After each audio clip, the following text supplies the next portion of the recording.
नमस्कार व्यूअर्स, मैं हूं अमीश देवगन और मेरे साथ इस चुनावी सीजन का सबसे बड़ा, जिसे कहते हैं सबसे बड़े मेहमान है, यानी एक मेगा एक्सक्लूसिव इंटरव्यू देने के लिए हमारे साथ प्रधानमंत्री नरेंद्र मोदी इस समय मौजूद हैं। मोदी जी, आपका अभिनंदन है न्यूज 18 पे। नमस्कार। नमस्कार भैया, आपके सभी दर्शकों को भी हमारा नमस्कार। मोदी जी, चौथे चरण की वोटिंग जारी है, 3 चरण संपूर्ण हो चुके हैं। ये चुनाव आपको कहां जाता हुआ दिख रहा है? खासतौर पर तेलुगु स्टेट्स में भी वोटिंग है। पहले 3 चरण के जो चुनाव हुए हैं उससे मैं साफ देख रहा हूं कि कांग्रेस पार्टी कहो या उसके साथी कहो जी, सबके सब एक प्रकार से दिशाहीन नजर आते हैं। आप देखिए, आपको कहीं पर भी इंडिया अलायंस नजर नहीं आएगा। वो नेता नहीं तय कर पा रहे हैं, वो एजेंडा तय नहीं कर पा रहे हैं। उनको लगता है कि मोदी का घोर विरोध, मोदी को गाली गलौज, जी, उसी से उनका काम चल जाएगा और वो उसी के आधार पर जी, चुनाव जीतना चाहते हैं।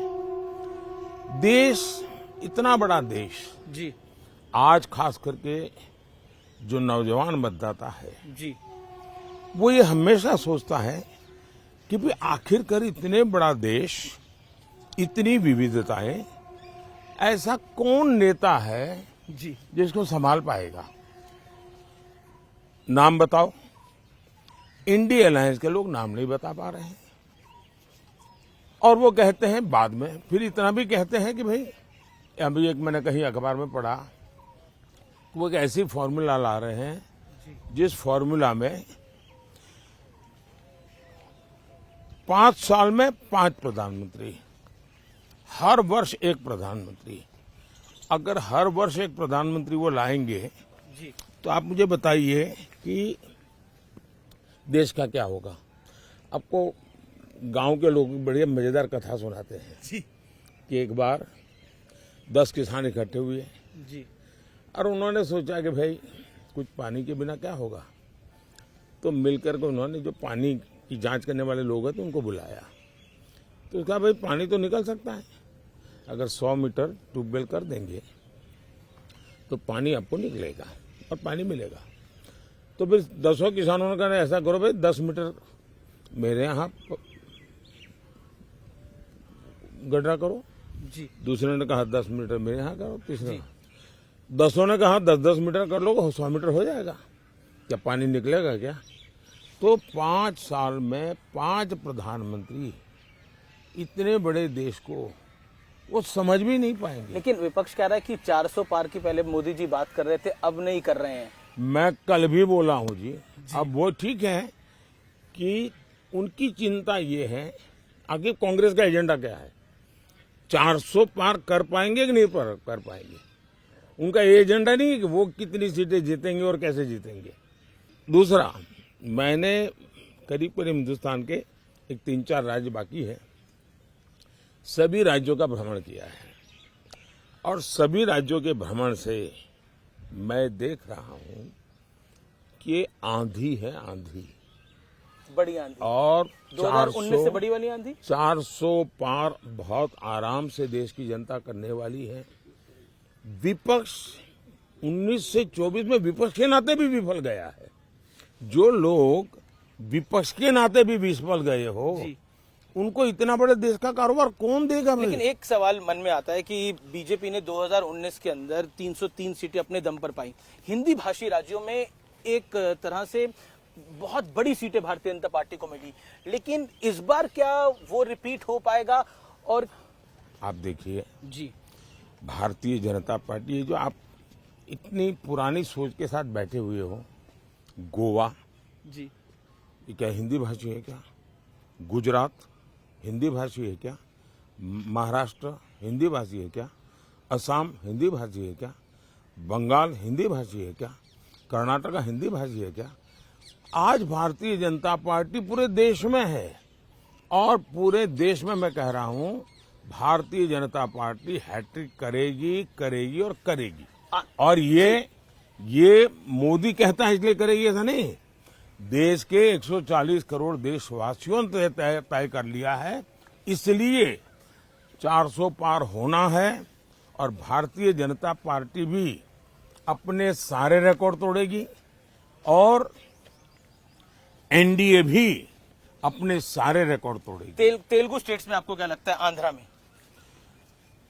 तेलंगाना, आंध्र एंड तेलंगाना जी, इस चुनाव में साउथ सबसे बड़ा सरप्राइज देगा।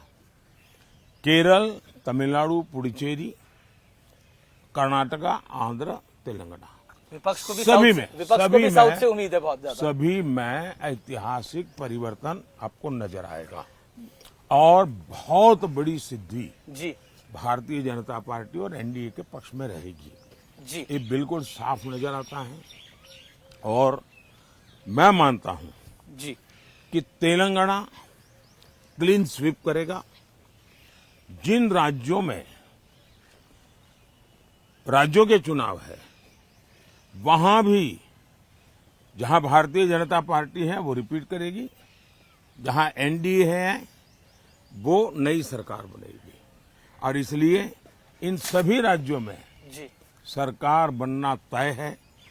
आंध्र तेलंगाना में भी क्लीन स्वीप होने वाला है। एक मैं पूरे देश घूम रहा हूं चुनाव के लिए।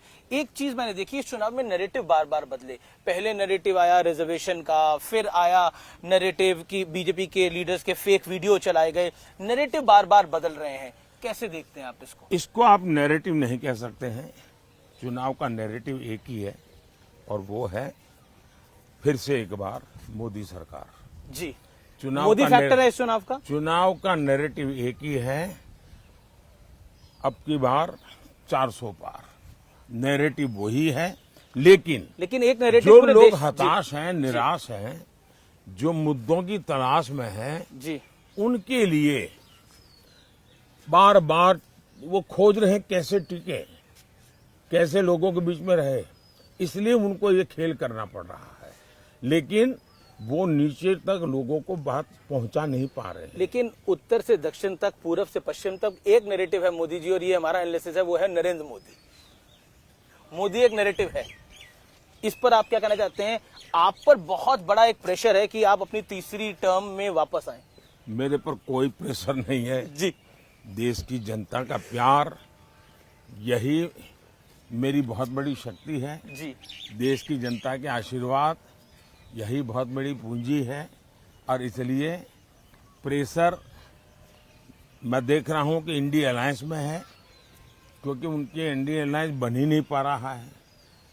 अब बनते ही बनते देखिए केरल में जाके, लेफ्ट उनका सबसे बड़ा साथी, जी जी केरल में जाकर के ही उन्होंने उन पर छुरा भोंक दिया, खुद चुनाव लड़ गए।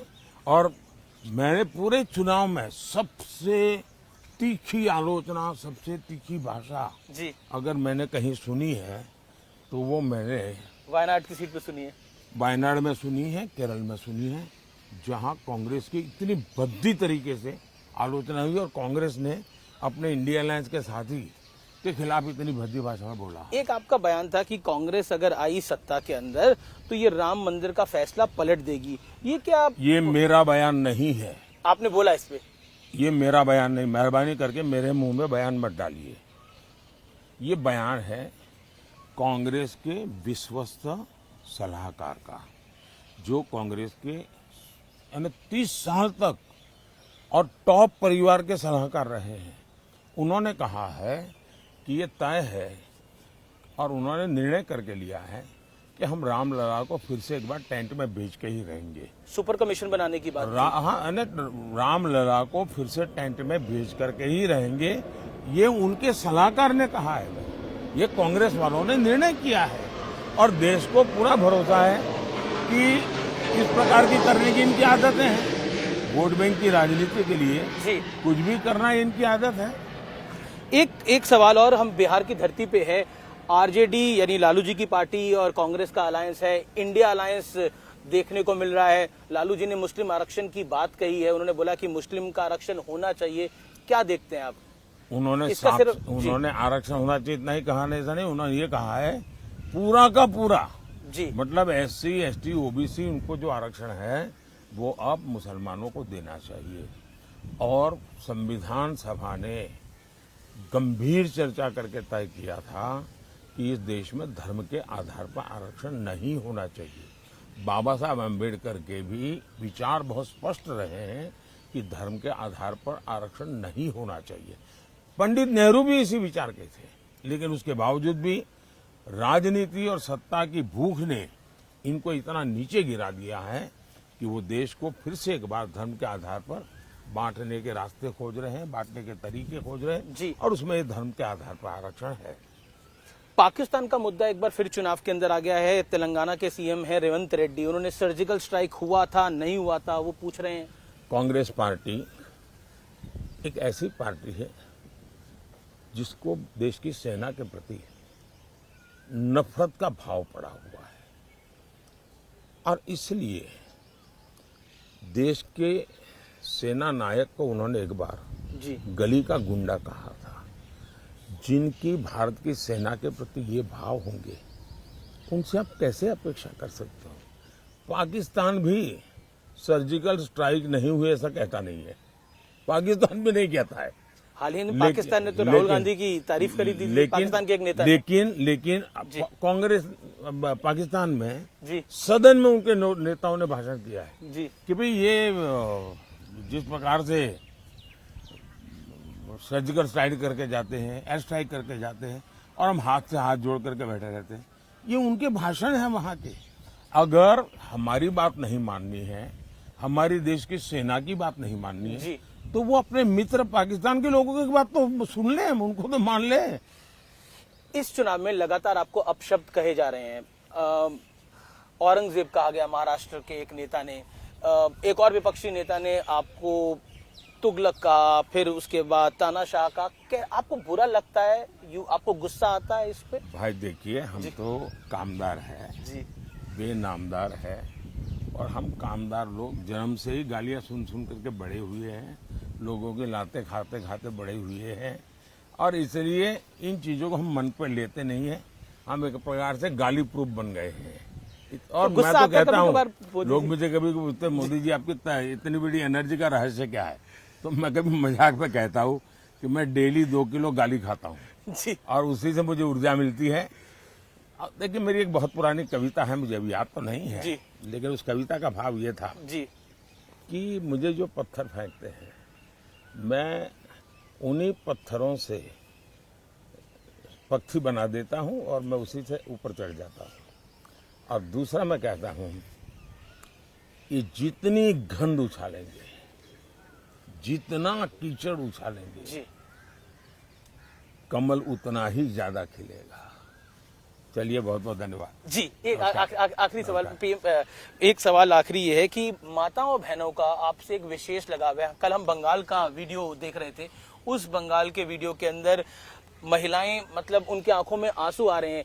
एक इमोशनल कनेक्ट जो है, इसको प्रधानमंत्री जी आप किस तरह से देखते हैं? क्योंकि ये बहुत बड़ा इमोशनल कनेक्ट है। मेहरबानी करके जी, इन माताओं बहनों का जो आशीर्वाद है, इसको राजनीति के तराजू से मत तोलिए। ये एक भावात्मक विषय है और मैं मानता हूँ कि मेरे देश का कल्याण करने के लिए मेरी मातृशक्ति को एम्पावर करना चाहिए, स्त्री शक्ति को एम्पावर करना चाहिए, नारी शक्ति को बढ़ावा देना चाहिए। तो मैं एक बड़ी श्रद्धा से, एक पूजा भाव से काम कर रहा हूँ। कृपा करके इसको राजनीति के तराजू से मत तोलिए और मैं चाहता हूँ मैं वैसा ही पूरे भक्ति भाव से इस देश की माताओं की सेवा करूं, इस देनों की बहनों की सेवा करूं, इस देश की बेटियों की सेवा करूं। यूथ वोटर को, जो फर्स्ट टाइम वोटर है, उसको आपका मैसेज क्या होगा प्रधानमंत्री मोदी? मेरा उनके लिए कोई मैसेज नहीं है, मुझे तो देश के युवा का मैसेज चाहिए। मैं देश के युवाओं की इच्छा आकांक्षा के अनुसार चलना चाहता हूं। फर्स्ट टाइम वोटर क्यों वोट करे नरेंद्र मोदी को, फर्स्ट बीजेपी टाइम को? वोटर की इच्छा अनुसार देश बनाना चाहता हूं। हमने अभी जो 2047 का विजन बनाया, करीब 35 लाख नौजवानों से मैंने फीडबैक लिया है और मैं अभी 100 दिन का कार्यक्रम बनाया है जी। मैं अभी सोच रहा हूं कि मैं 125 दिन का बनाऊं और मैं 25 दिन जो है उसके लिए देश के युवाओं को पूछने वाला हूं, ये 25 दिन के लिए उनके क्या सुझाव है, कौन से काम मैं पहले करूं। तो मैं इस प्रकार से देश के युवकों को उनकी आशा आकांक्षा के अनुसार देश चलाना चाहता जेनजी हूं। जनरेशन आपसे पूछना चाहती है, आपका कोई बेस्ट फ्रेंड है? नरेंद्र मोदी का कोई बेस्ट फ्रेंड है? BFF, best friend for ever, मतलब क्या मतलब मतलब होता आपका है? कोई खास दोस्त है जिसके साथ आप दिल की बात करते हैं? ऐसा है, मैं देश के 140 करोड़ देशवासियों से दिल की ही बात करता हूं जी। मैं तो जीता हूं दिल के संबंधों से। जी, बहुत बहुत धन्यवाद। धन्यवाद प्रधानमंत्री जी, नमस्कार। आपने हमें समय दिया। नमस्कार जी। और आप 100 से ज्यादा रैली और रोड शो कर चुके हैं, इतनी ऊर्जा आप कहां से लेकर आते हैं? धन्यवाद जी। धन्यवाद प्रधानमंत्री मोदी।